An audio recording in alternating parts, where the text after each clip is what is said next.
Hola jóvenes, soy Eleazar Sánchez, el encargado del curso de filosofía, y para esta semana 14 vamos a seguir con el tema de la epistemología, puesto que hemos dejado muchos temas pendientes. Además, ustedes sabrán, porque han leído el prospecto, que uno de los ítems en el prospecto es filosofía del lenguaje. Entonces, en esta semana vamos a dar a conocer las reflexiones que tienen los filósofos sobre el lenguaje y sobre todo vamos a hacer ciertas distinciones conceptuales, puesto que uno, cuando está en su vida cotidiana, suele utilizar palabras como sinónimos, por ejemplo, verdad y validez, y vamos a ver el día de hoy que no es lo mismo, y además que también en nuestra vida cotidiana solemos cometer muchos razonamientos erróneos, y también el día de hoy vamos a ver la falacia. Quiero comenzar en esta primera parte del video con la distinción conceptual entre validez y verdad. Y para eso, como ya de costumbre, voy a servirme de la pizarra para que ustedes puedan seguirme de una manera más óptima e idónea. Entonces, jóvenes, como les había adelantado, esta pizarra nos va a servir para distinguir términos que se usan como sinónimos, que son el de verdad y validez.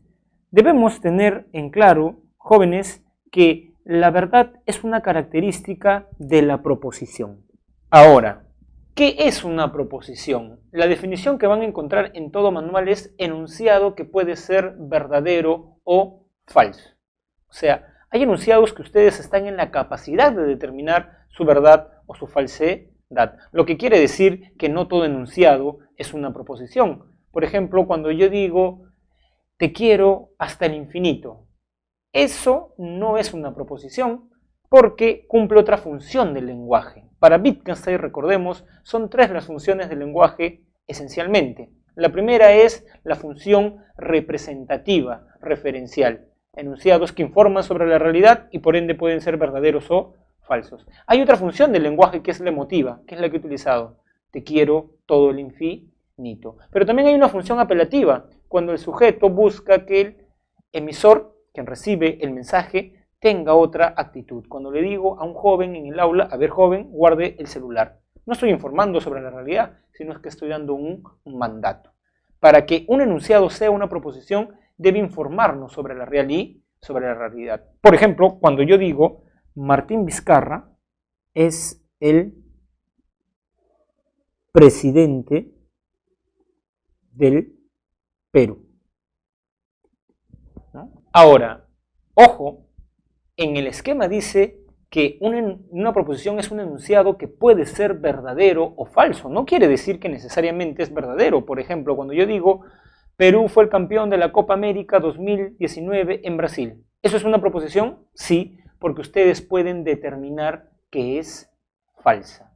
En ese sentido, habría que decir que una proposición es verdadera cuando hay correspondencia entre lenguaje y realidad. ¿Cuál de los filósofos de la semana 12 que vimos en el problema de la verdad estaría de acuerdo con esta definición que he dado? ¿James, Descartes o Aristóteles? Recuerden que es Aristóteles el que defiende la teoría de la verdad como correspondencia. Entonces, jóvenes, con todo esto les estoy diciendo que una proposición es verdadera. Sería un error que ustedes crean que una proposición es válida, porque el concepto de validez, como lo vamos a ver, denota una cuestión muy distinta. ¿Qué es la validez? La validez, para continuar con el cuadro, es una propiedad de la inferencia, o también se puede llamar razonamiento, o también se puede llamar argumento. ¿No? ¿Qué es, profesor, un argumento? Es una estructura de proposiciones que tienen dos premisas y una conclusión. Ustedes tienen un ejemplo en su manual. Claro, su ejemplo está formalizado. Nosotros vamos a poner el ejemplo en el lenguaje, digamos, natural. Vamos a poner lo siguiente. Si estudias, entonces ingresarás. Premisa número 2. Si ingresas, entonces serás profesional. Por lo tanto, si estudias, entonces serás profesional. En su manual está en la forma simbolizada. Dice P, entonces Q, si Q, entonces R. Esa es una ley. Borras la Q, entonces te queda abajo P, entonces R. Entonces, si yo veo en un examen que el alumno concluye P, entonces R, yo digo muy bien, el alumno ha entendido que una inferencia es válida.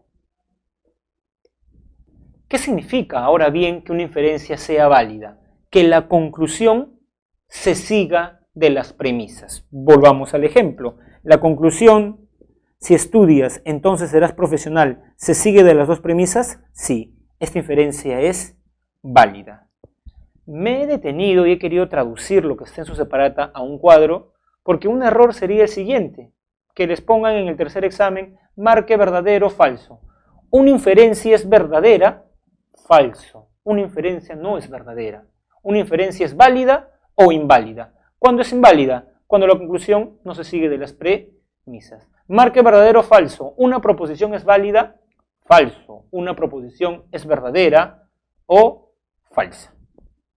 Otro punto importante de la separata, jóvenes, es que ustedes entiendan la diferencia entre lenguaje verbal y lenguaje simbólico. El lenguaje, por ejemplo, que estoy utilizando para comunicarme con ustedes y para transmitir mi conocimiento, es un lenguaje verbal. El detalle es que el lenguaje verbal es ambiguo, entonces los científicos, en vista de ello, queriendo buscar la precisión, crean un lenguaje simbólico para que haya mayor exactitud en las ciencias. Ojo, y esto estaba en la lectura del ciclo 2018-2 en esta semana, una lectura muy hermosa sobre Frege. No es que los científicos quieran reemplazar el lenguaje natural verbal, este nos sirve para ciertos fines. Lo que quieren los científicos es un lenguaje para las ciencias. No es que el lenguaje simbólico va a erradicar el lenguaje verbal, eso no tendría sentido, sino que cuando se trata de teorizar, se trata de buscar la precisión. Todo esto que les he explicado lo podemos traducir en un cuadro de la siguiente manera. Tenemos el lenguaje verbal, que como les he dicho, es el usado en nuestra vida cotidiana. Como su mismo nombre lo dice, suele ser verbal, bueno, también podría ser escrito, es polisémico. ¿Qué quiere decir que una palabra sea polisémica? Cuando una palabra tiene más de un significado. Ejemplo. Lora. Lora significa, digamos, un loro femenino, un animalito, ese que tiene plumaje verde, pero también solemos decir metafóricamente lora a las chicas que hablan bastante. Entonces, el problema con las palabras polisémicas es que cuando yo las utilizo, genero ambigüedad en la frase. Ejemplo, si yo les digo lo siguiente, la lora de mi amiga no deja de cotorrear. Si yo digo eso, ustedes que están escuchando dirían lo siguiente, es que su amiga es veterinaria y tiene una lorita, y Eleazar está diciendo la lora de su amiga, o sea, la mascotita de mi amiga, o quizás Eleazar está llamando a su amiga lora porque habla demasiado. Esa frase es ambigua, ¿no? Entonces, ese es otro problema del lenguaje verbal, ¿no? La ambigüedad. Precisamente, viendo estas limitaciones del lenguaje verbal, se crea el lenguaje simbólico, que es usualmente el que se emplea en las ciencias, que por eso suele ser escrito. Se trata que los términos sean unívocos, o sea, que por una palabra haya un significado. Y eso, jóvenes, para evitar la ambigüedad, o sea, buscar la precisión y mayor claridad. Es más, como está en su misma separata, los científicos pueden utilizar el lenguaje verbal natural, por supuesto. Pensemos en este genio de la física, Newton. Tienen el ejemplo ustedes en su separata de la primera ley de Newton. Todo cuerpo permanece en estado de reposo o movimiento rectilíneo uniforme a menos que otros cuerpos actúen sobre él. Pero así como Newton utilizó este lenguaje, también pone en Principia Mathematica esta famosa fórmula, ¿no? F es igual, o sea, también utiliza un lenguaje simbólico. Podríamos jugar con otros ejemplos. Yo digo, Pedro estudia y Pedro trabaja. Pedro estudia y trabaja. ¿Cómo lo van a ver ustedes en los manuales de la lógica? 3 leyes de la simbolización. Reemplazar enunciados por proposiciones y reemplazar conectores por operadores lógicos. Pedro estudia, P. Y, conjunción, Q, trabaja. Eso es un lenguaje simbólico, ¿no? Porque está representando al lenguaje verbal. Recuerden que el lenguaje simbólico tiene mayor precisión y que, ojo, nunca el lenguaje simbólico quiere acabar con el lenguaje verbal. Lo que te está diciendo es que utiliza el otro lenguaje para hablar, para expresar tus emociones, pero si quieres teorizar, evitar la ambigüedad y tener claridad, es mucho más sensato utilizar el lenguaje simbólico o el lenguaje formal. Algunos epistemólogos jóvenes, sobre todo de finales del siglo XIX y comienzos del siglo XX, creen que el lenguaje simbólico por excelencia y el mejor es el lenguaje lógico. Por eso es el tercer punto que quiero tocar en esta primera parte del video. El lenguaje simbólico de la lógica. ¿Por qué, profesor, quiere detenerse en el lenguaje simbólico de la lógica? Bueno, la primera razón importante, y por eso la voy a escribir, es que es un lenguaje riguroso y preciso. Y que además es un instrumento de análisis del conocimiento científico. Recordemos aquel debate de comienzos del siglo XX en epistemología. Cómo, ojo, tantos positivistas como Popper, que criticaba a los positivistas, creían que el análisis del lenguaje lógico era útil para la epistemología. Lo que hemos explicado ya 2 veces en la semana 8 y la semana pasada es que ellos no compartían el criterio de demarcación, porque para el círculo de Viena el criterio de demarcación era la verificación, por el contrario, para Popper era la falsación. Pero ambos, y lo que los unía, era que creían que es útil analizar el lenguaje lógico para las ciencias porque permite mayor precisión. Sin embargo, si quisiéramos ir a una historia, esto comienza con Bertrand Russell, en realidad con Frege, sino que Frege fue un profesor que no fue muy valorado y 40 años después, recién Russell lee a Frege y le da el lugar que tiene. Pueden encontrar las reflexiones de Frege en Sentido y Referencia, donde precisamente hace esa distinción. Cuando yo digo lapicero es un sentido para esta referencia. Pero quizás uno de ustedes no lo llame lapicero, sino lápiz.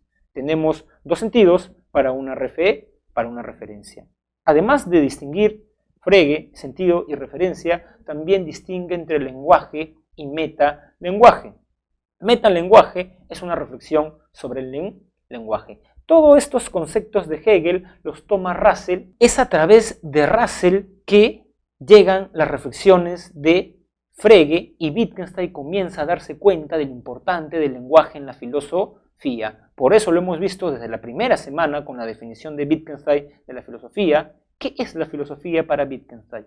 Una actividad que esclarece el lenguaje. Eso es lo que se llama el famoso giro lingüístico. En su separate está puesto también el tema del isomorfismo que nosotros ya vimos, pero no está de más recordarlo, ¿no? Entonces, en esta historia hemos visto a Frege, hemos continuado con Russell y hemos llegado al máximo filósofo del lenguaje.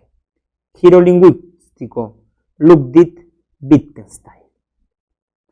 Wittgenstein, jóvenes, considera que hay un isomorfismo entre, recordemos, el lenguaje y la realidad. ¿Qué significaba que había un isomorfismo entre el lenguaje y la realidad? Que lenguaje y realidad, dice Wittgenstein, comparten la misma forma lógica. ¿Y cómo, profesor, sabemos eso? Recordemos que para Wittgenstein las palabras nos permiten hacernos imágenes de los hechos. Pensemos en una conversación. Uno de los días anteriores a este día de grabación, conversé con un amigo que se fue de intercambio a Lunán. Y conversamos y le dije, ¿de qué tamaño es Lunán? Es mucho más grande que San Marcos, o sea, estoy haciendo referencia a la Universidad Nacional Autónoma de México, que en el último ranking sale como la segunda mejor universidad latinoamericana, ¿no? Entonces, me dijo que era 10 veces más grande que el campus de San Marcos. ¿Cómo es su biblioteca central, Luis?, le pregunté, y me dijo que tiene 12 pisos. Mientras él me hablaba eso, yo imaginaba un edificio de 12 pisos. O sea, cuando uno conversa y su amigo le dice, ¿qué hiciste ayer? Fui a caminar a la playa, uno se hace una imagen. O sea, el lenguaje refleja el mundo. La proposición refleja un hecho. Esa triangulación se llama isomorfismo y es defendida por Wittgenstein. Ahora, otra cosa que también vimos con Wittgenstein y no está de más recordar son los límites del lenguaje, porque para Wittgenstein existen proposiciones con sentido, pero por otro lado hay proposiciones sin sentido. Una proposición con sentido es una proposición que podemos determinar si es verdadero o falso. Todos los metales se dilatan, eso se puede determinar, ¿no? En cambio, una proposición sin sentido es cuando no hay experiencia para verificar esa proposición. Ejemplo, el alma es inmortal. Entonces, Wittgenstein considera que debemos guardar silencio sobre este último tipo de proposiciones, las que no tienen sentido. Wittgenstein dice, y no tiene ningún problema en decir que sobre estos temas lo mejor es callar. En cambio, sobre las proposiciones con sentido es lo que se puede decir.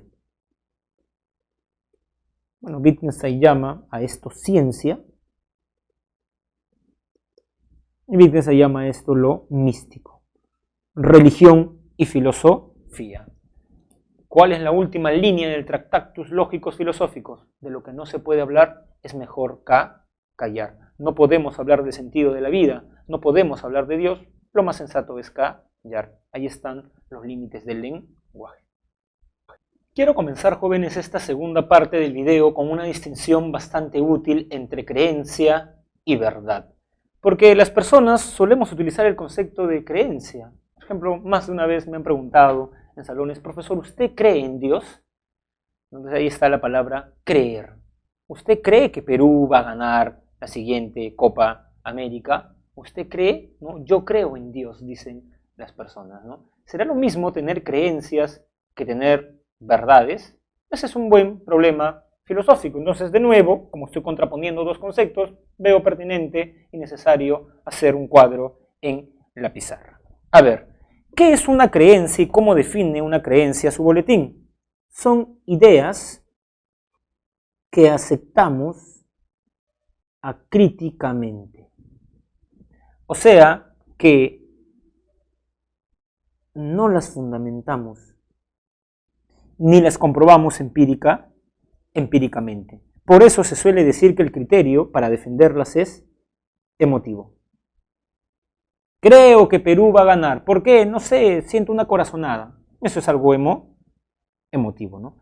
En cambio, la verdad, como hemos dicho ya más de una vez en este curso, es la correspondencia entre lenguaje y realidad. O sea, el criterio acá ya es intelectual. Y por eso dice bien su manual cuando enuncia que la creencia es algo más psicológico. En cambio, la verdad es epistemológico. ¿Puede poner un ejemplo, profesor? Claro que sí. Ejemplo de creencia. Yo creo en Dios. ¿Pero por qué crees en Dios, María? Bueno, porque me lo enseñaron en el colegio, desde pequeño, y además en casa. Y además siento, cuando cierro los ojos en una iglesia, siento que Dios me habla, siento que Dios está en mi corazón. ¿Eso será una prueba racional? No. ¿Empírica? No. Entonces, eso es una creencia, ¿no?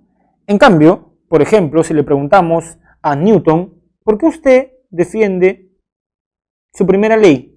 Newton lo podrá demostrar empíricamente ¿Habrá un aparato argumentativo en él? Por supuesto que sí. O sea, lo que les quiero decir es que en el terreno de la religión tenemos muchas creencias. En cambio, en el terreno de la ciencia y la filosofía, usualmente tenemos verdades, ¿no? Por eso se trata de fundamentar, de demostrar lo que creamos.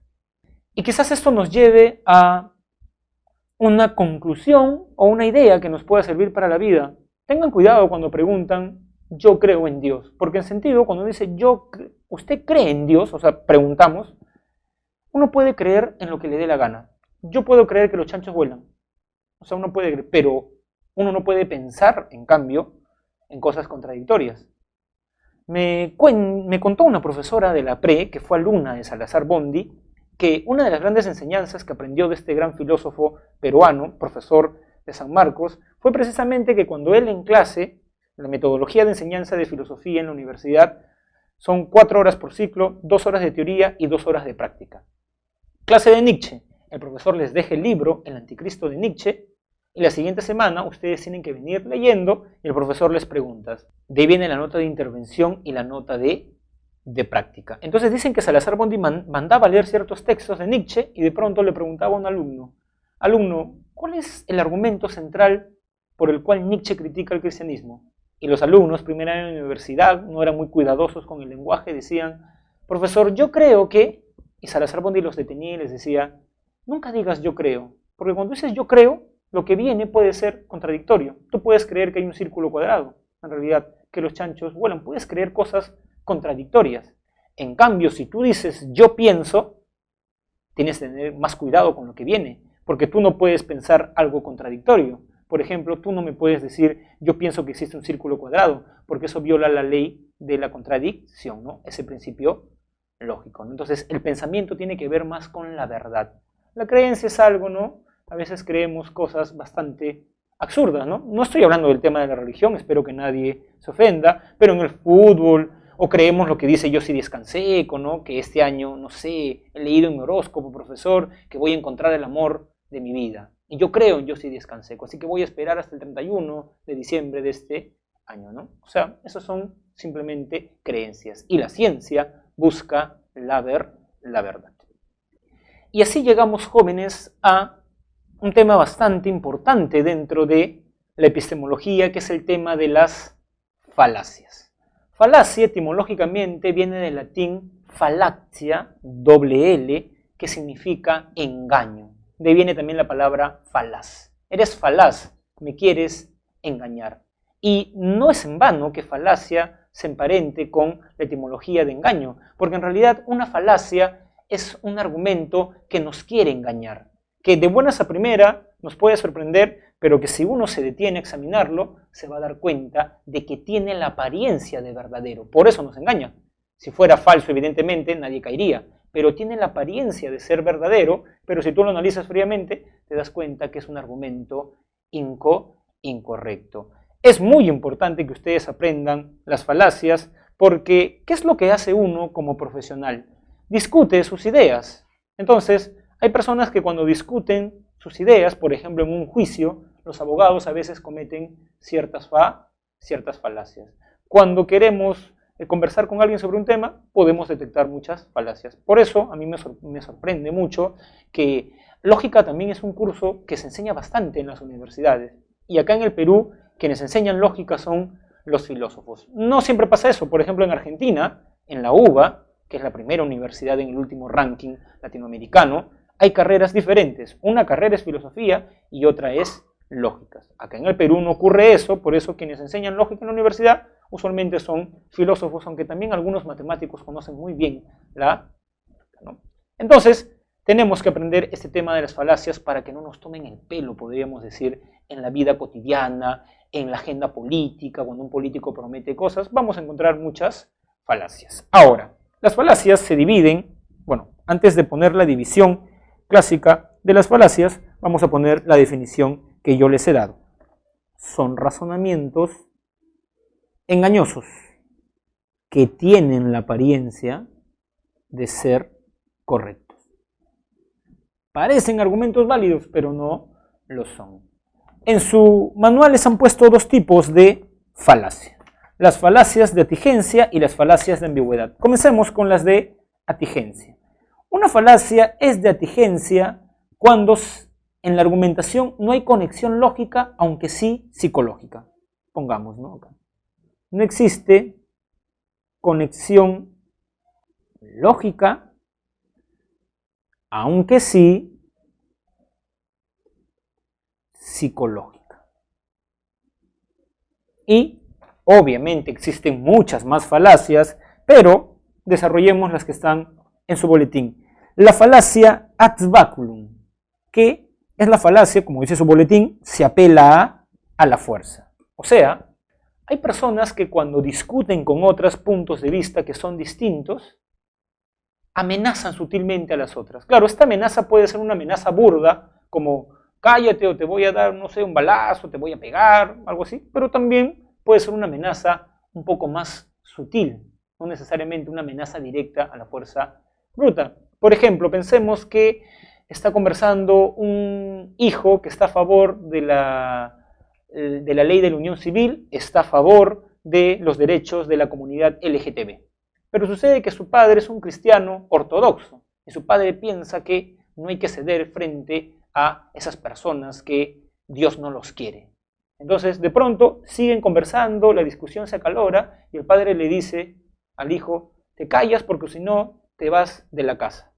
Entonces, si analizamos eso, el padre le está dando argumentos racionales, no lo está amenazando. O sea, para que haya esta falacia, la otra persona tiene que tener cierta autoridad sobre ti. Por ejemplo, un jefe le puede decir lo siguiente a un trabajador.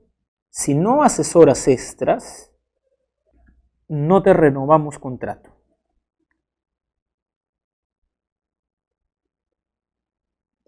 O por ejemplo el dilema de algunos chicos de la pre, de este nivel de formación que ustedes también están cursando. A veces me acercan y me dicen, profesor, quisiera estudiar literatura, filosofía, sociología, pero mi papá me ha dicho que no me va a apoyar con esa carrera y que si yo quiero estudiar, yo me pague la pre, yo me pague el examen de admisión.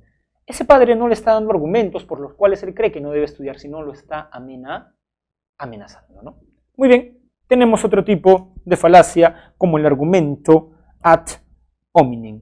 Este argumento consiste en atacar a la persona, pero no, o sea, atacar a la persona para desacreditar sus ideas. Cuando yo discuto con otra persona, tenemos puntos de vista distintos, yo discuto con sus ideas, no con las personas. En realidad es una bajeza que discutiendo con una persona, o sea, discutiendo con otra persona, con otro profesor, yo en vez de atacar sus ideas, porque estamos discutiendo ideas, ataque a la persona. Un ejemplo, profesor, de falacia ad hominem. Por ejemplo, sabemos que los nazis decían esto. La teoría de la relatividad es falsa. Y tú le preguntabas, ¿por qué dicen eso? Porque Einstein es judío. ¿Comprenden la falacia ad hominem? Sí, o sea, están desacreditando las ideas de Einstein porque él es judío. O por ejemplo, puesto que hemos estado en esta fiebre de la Copa América, le pregunto a una chica, ¿cuánto crees que va a quedar el partido Brasil-Perú? Y ella me da un resultado y las personas que están escuchando dicen, pero ¿cómo una mujer va a saber de fútbol? Esa es una falacia, ¿no? Claro, entonces desacredito sus ideas porque ella es mujer. A veces las mujeres desacreditan a los varones también. Por ejemplo, recuerdo que cuando estudiaba en la universidad hubo un debate sobre el aborto. Un interesante debate porque habían médicos, sociólogos, filósofos, era un equipo, digamos, multidisciplinario. Y recuerdo que encontré una amiga que conocí en la academia, en la pre. Entonces ella estaba estudiando sociología. Yo soy una persona que tengo mis argumentos y estoy en contra del aborto. Ella, como feminista, estaba a favor del aborto. Entonces comenzamos a conversar y una de las amigas que estaba con ella me dijo, pero a ti no te deben interesar esos temas porque tú nunca vas a tener en tus manos abortar. O sea, tú no eres mujer. Ese es un tema de mujeres. Esa es una falacia, desde luego que sí, porque lo que tiene que atacar ella es mis argumentos mis ideas, no que yo sea varón o esto. Entonces, las mujeres también cometen ese tipo de falacias y los hombres también cometen este tipo de falacias, ¿no? Muy bien, continuemos.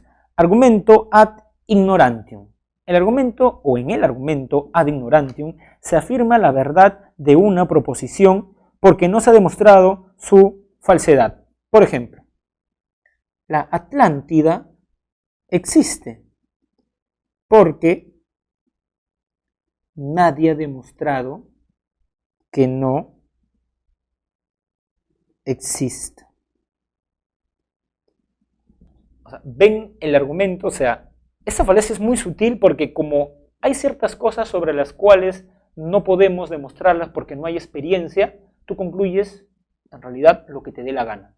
Como nadie ha demostrado que la Atlántida no existe, entonces existe. ¿Podría decir lo contrario? Sí, no existe porque nadie ha demostrado que sí existe. Profesor, los extraterrestres existen. ¿Por qué? Le digo. Porque nadie ha demostrado que no existan. ¿Puedes decir lo contrario? Sí, que no existen porque nadie ha demostrado que existan, ¿no?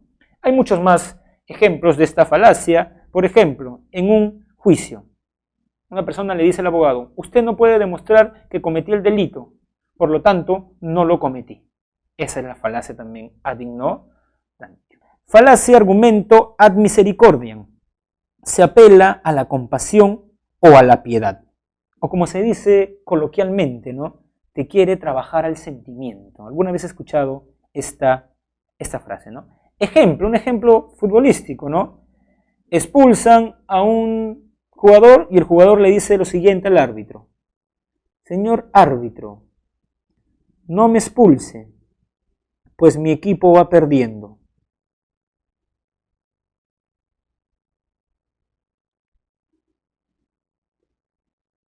O por ejemplo, un policía pone una papeleta a un taxi que no tiene, digamos, estos identificadores de que está haciendo taxi, sino es, ¿no? Digamos, un taxi que no tiene eso y por ende implica una multa. Y cuando le pone la multa, la persona le dice, señor policía, acabo de perder el trabajo hace un mes y por eso me estoy dedicando a taxiar.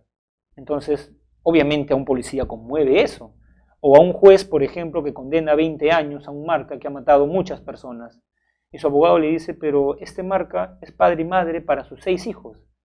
¿Qué va a ocurrir si usted envía a la cárcel? Los va a condenar a la orfandad. Obviamente que somos seres humanos, seres con sentimientos, y eso nos puede afectar un poco. En la universidad también se ve mucho de eso, ¿no? Hay alumnos que todo el ciclo ni se presentan, ¿no?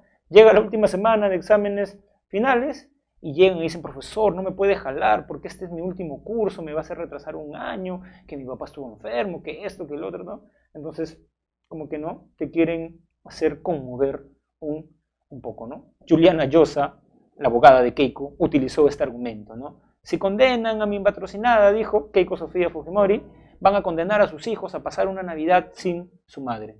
Bueno, eso no es lógico, ¿no? Si alguien no quiere ir a la cárcel, pues debe portarse bien, ¿no? No estar en actos de conducción. Si no quieres que te pongan una multa, pues maneja bien. Si quieres pasar un curso, estudia, ¿no? Entonces, eso es una falacia, desde luego que sí. En el amor se utiliza esta falacia, desde luego, ¿no?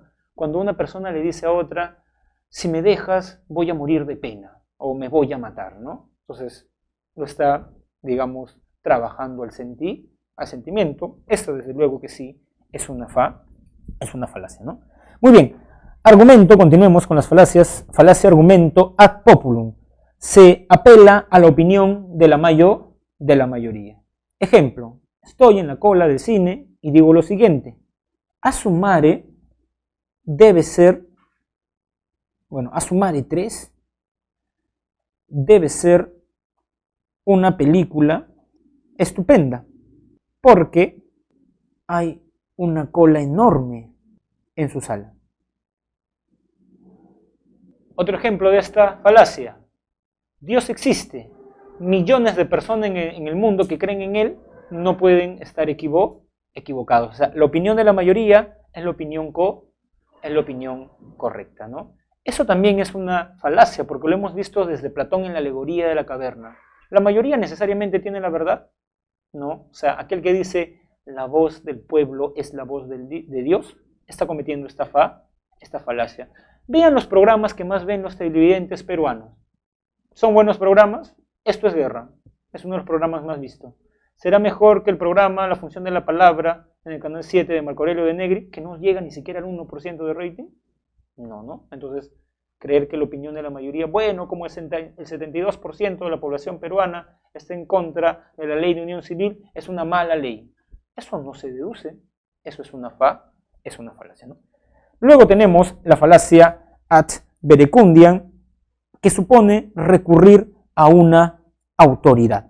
Por ejemplo, ¿qué pasa si uno de ustedes me dice, profesor, el capitalismo es la mejor forma de producción, el mejor régimen para ordenar la sociedad? Porque así lo dice el último premio Nobel de Economía. Esta es la forma más inteligente de hacer, digamos, patente esta falacia. En todo ámbito del saber hay autoridades. Por ejemplo, profesor, usted se equivoca al creer que los varones y las mujeres somos iguales. Y yo le digo, ¿por qué? Porque Aristóteles dice en la política que la mujer es inferior al hombre. Te estás basando en una autoridad, ¿no? Aristóteles. Pero esa es una falacia. Algo no es verdad porque lo dice Aristóteles. Hay que ver los argumentos que da, ¿no? Yo les podría preguntar a uno de ustedes, ¿a qué carrera postula? A física. Muy bien. Entonces, ¿usted cree en Dios o no? No, profesor, soy ateo. ¿Pero cómo? Si Newton era un gran físico y creía en Dios. Entonces, esa sería también la falacia ad verecundiam. Claro, hay una manera más vulgar de esta falacia, que supone tomar una autoridad de un ámbito del saber y llevarla a otro ámbito del saber donde no tiene nada que ver. Ejemplo, cuando Shakira, esto lo utilizan mucho las publicidades, cuando Shakira te recomienda usar Oral-B. Shakira es una buena cantante, bueno, algunos creen que sí, pero ¿será una odontóloga reconocida? No. Cuando Guerrero te recomiendo tomar Pharmaton. ¿Es un buen futbolista? Pues sí, pero ¿es un nutricionista? No, entonces la publicidad juega mucho con eso. Ahora veamos, jóvenes, las 3 falacias de ambigüedad, pero para eso primero hay que comprender qué son las falacias de ambigüedad. En este caso, las falacias de ambigüedad se producen por el uso inadecuado del lenguaje. Tenemos la primera falacia, que es la falacia de equívoco. ¿En qué consiste esa falacia? Consiste en el uso de una misma palabra con distintos significados. Ejemplo, todos los burros tienen orejas largas. Premisa 2. Carlos es un burro. Conclusión, por lo tanto, Carlos tiene las orejas largas. Mi pregunta sería la siguiente. ¿Estamos utilizando el concepto de burro en la premisa 1 y en la premisa 2 de la misma manera? Pues no. En la premisa 1, burro significa el animal. En la premisa 2 es metafórico, es una persona que no estudia mucho y por eso quizás le dicen burro. Entonces cometemos ese error, ¿no? Otro ejemplo, el que tienen en su boletín, heroína. Heroína significa héroe, mujer, pero también significa una droga. Entonces yo digo, María es una heroína, premisa 1. Premisa 2, la heroína hace daño. Borro heroína, María hace daño. No se está tomando heroína en el mismo sentido. ¿Cómo distinguir la falacia de equívoco de la falacia de anfibología? La falacia de anfibología es una ambigüedad, sí, pero sintáctica. O sea, consiste, vamos a poner acá, consiste en una mala construcción sintáctica. No se ha ordenado bien la oración y genera frases ambiguas, como la siguiente. Mi padre fue al pueblo de Danilo en su coche. La pregunta es, ¿en el coche de quién? O sea, mi padre fue en su coche al pueblo de Danilo, o mi padre fue al pueblo de Danilo en el coche de Danilo. No se sabe porque ha construido mal esta frase, ¿no? A veces eso ocurre cuando utilizamos muy rápido el lenguaje. Supongamos que una persona, su primer día en el trabajo, le dicen rápido, es una pancarta para poner afuera, se venden medias de algodón para niños. Entonces esta persona escribe rápido y dice lo siguiente: se venden medias para niños de algodón. ¿Los niños son de algodón o las medias? Se vende leche de vaca fresca. ¿La vaca es fresca o la leche? Entonces hay que construir de una manera ordenada la oración para evitar este tipo de falacias. Y finalmente tenemos, jóvenes, las falacias de énfasis, que por un lado tienen, digamos, las de énfasis fonéticas, cuando hay una mala entonación. Por ejemplo, pensemos que una chica le declara su amor a un chico. No sé por qué dije chica le declara su amor a un chico, porque es poco probable eso, ¿no? Usualmente o tradicionalmente el chico le declara el amor a la chica. Entonces la chica le dice, déjame pensarlo y mañana te voy a dar una respuesta. Y cuando la chica le responde, el chico le dice, te quiero, decir que no. Claro, esa entonación, ¿no? Te quiero hace pensar que lo quiere como pareja, pero luego decir que no. O decir, te quiero como amigo. O sea, la entonación, si uno dijera, te quiero como amigo, ¿se entiende? Pero dice, te quiero como amigo. Eso genera una ambigüedad en el lenguaje, ¿no? Entonces pongamos, te quiero como amigo. En cambio, la falacia de descontextualización supone una oración fuera de contexto. Las dos son de énfasis. Ejemplo, un cura está hablando sobre el aborto. Entrevistamos a un cura sobre el aborto. Bien, entonces el cura dice, existen personas que creen que el aborto está bien, porque es la libertad de la mujer de abortar, ¿no? Existen personas que creen que el sexo no cumple una función reproductiva, sino supone cierto placer y es una vía que se puede seguir. Entonces yo corto y edito el video para que el cura no diga exista personas que, sino suene a que el cura ha dicho que el aborto está bien. Entonces eso es descontextualizar. Muchos de nuestros congresistas se amparan en esta falacia, ¿no?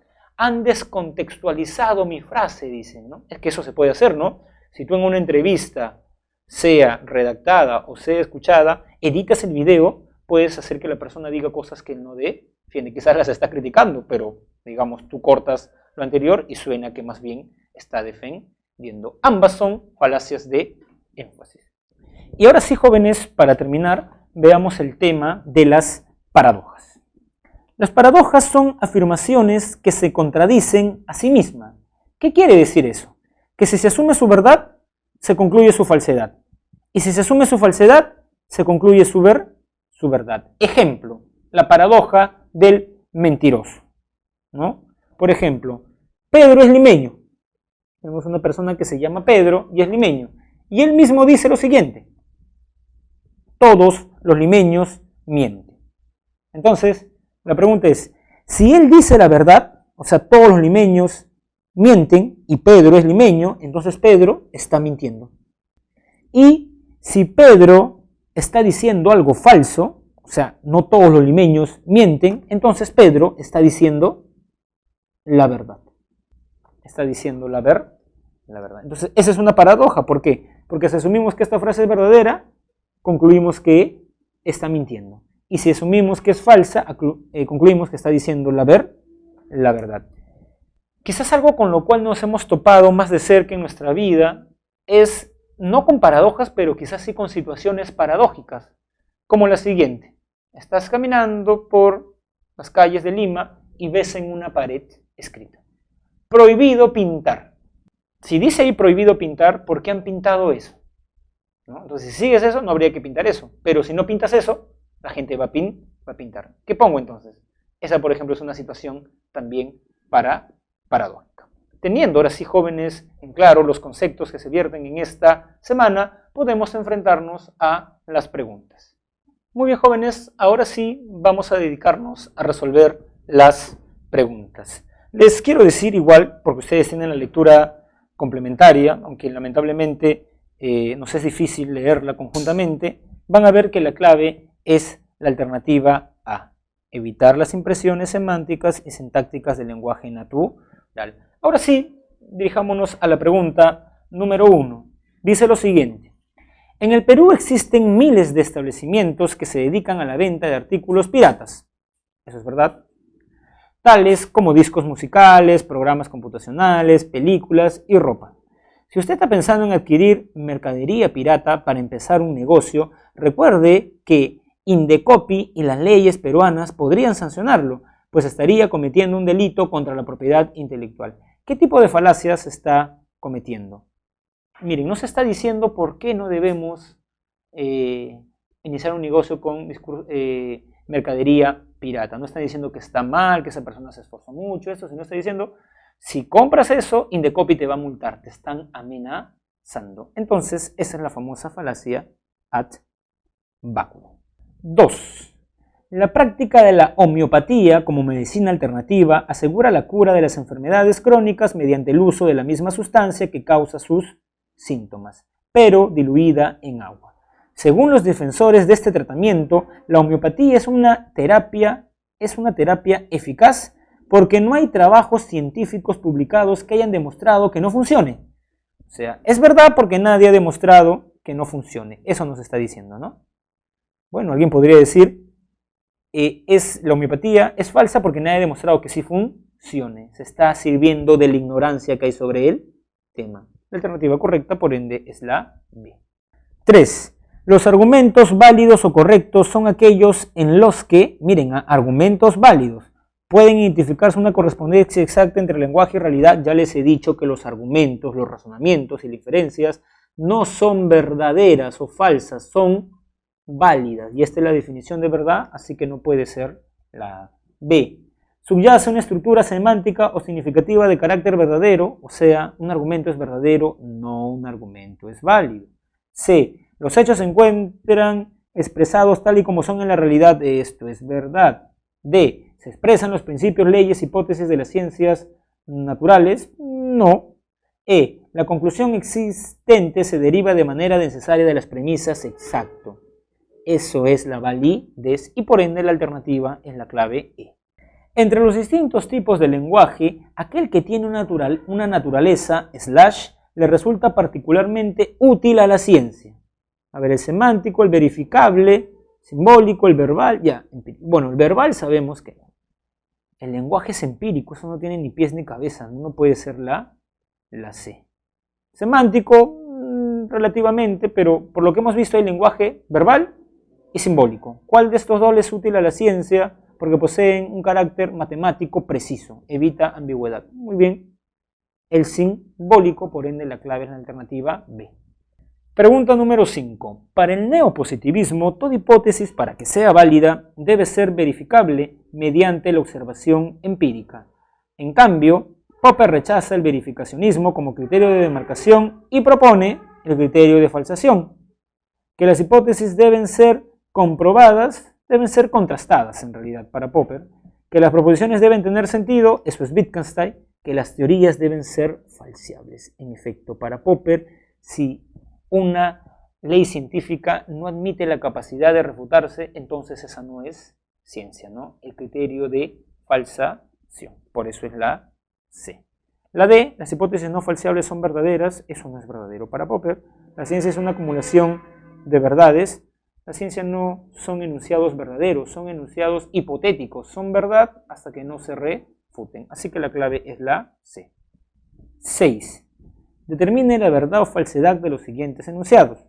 Las creencias surgen de sucesos reales o imaginarios. Claro, yo puedo creer que Perú jugó mejor que tal equipo, pero puede ser una creencia mía. Sobre imaginarios, sobre todo, ¿no? Creo que existe Superman o cosas por el estilo, ¿no? El lenguaje artificial es creado de forma deliberada. Claro, es creado ¿para qué? Para la precisión. Tenemos dos verdades. El análisis de los argumentos es de carácter sintáctico, por supuesto, en el caso de la verdad es semántico. El enunciado, yo jamás digo la verdad, es una paradoja, en efecto, porque si dice la verdad, está mintiendo, y si dice una mentira, está diciendo la verdad, ¿no? 4 verdades, la alternativa correcta es la B. 7. ¿Cuál de los siguientes enunciados constituye una creencia? Recordemos que la creencia es un enunciado que asumimos acríticamente y no podemos fundamentar. A ver, cuando los científicos dicen más del 60% de la superficie de la Tierra está compuesta de agua, ¿pueden fundamentarlo? Por supuesto. El Homo sapiens sapiens es resultado de un largo proceso evolutivo. Es un biólogo, lo puede demostrar. La teoría del Big Bang, de en cursivas porque es un extranjerismo, pero en fin, es la más plausible acerca del origen del universo, eso también es. La Tierra es el tercer planeta más cercano al Sol en el sistema solar, eso es verdadero. Los seres humanos solo usamos el 10% del total de nuestro cerebro. Eso es una creencia muy difundida, ¿no, jóvenes? Porque sabemos por resonancias magnéticas que los humanos usamos la mayor parte de nuestra corteza cerebral, incluso cuando dormimos, ¿no? Así que hay creencias, ¿no? No sé, pues imagínense cuántas creencias manejamos en la vida. Les pongo un ejemplo nada más. En cierta zona de los Andes peruanos, en la sierra, muchas comunidades creen que la primera leche que tiene la mujer, tiene un nombre en específico, es mala, ¿no? Claro, se entiende eso porque es media amarillenta y eso hace pensar en pus, ¿no? Es muy, digamos, no es tan líquida como la leche que estamos acostumbrados, pero profesionales de la salud, tanto de San Marcos como de la Cayetano Heredia, han demostrado que esa primera leche es muy beneficiosa para los bebés. Desarrolla el sistema inmunológico, tiene cuestiones positivas para el sistema digestivo y es altamente rica en proteínas, ¿no? Entonces, claro, tenemos muchas creencias que son falsas. Creo que si me cruzo con un gato negro, me va a ir mal durante el día. Creencia, ¿no? Entonces, la mayor parte de nuestras ideas, lamentablemente, son creencias.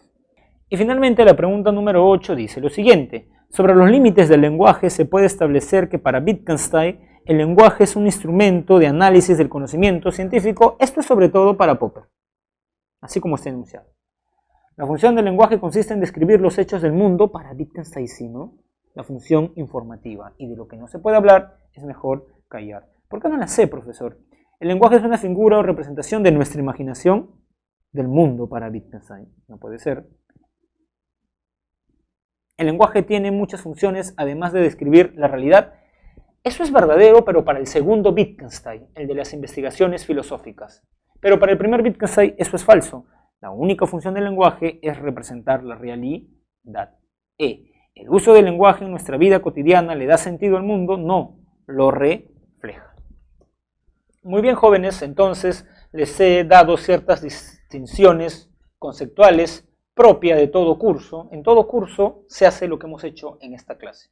Antes de estudiar economía en la pre, tú creías que el crecimiento era lo mismo que el desarrollo. Tú lees los periódicos, el Perú creció, el Perú se desarrolló. Pero cuando vienes y escuchas la clase del profesor Mascaro, ustedes se dan cuenta que no es lo mismo crecimiento que desarrollo. Crecimiento es incremento del PBI. Desarrollo es cuando el incremento del PBI, el dinero, se traduce en mejor calidad de vida. Índice de desarrollo humano. Uno viene a la universidad, uno viene a la pre a entender distinciones conceptuales y hemos visto muchas distinciones conceptuales. No es lo mismo verdad que validez, no es lo mismo creencia que verdad y hemos aprendido además a detectar las falacias. Espero que esto sea de ayuda para su examen y también para su vida cotidiana. Nos vemos la siguiente semana.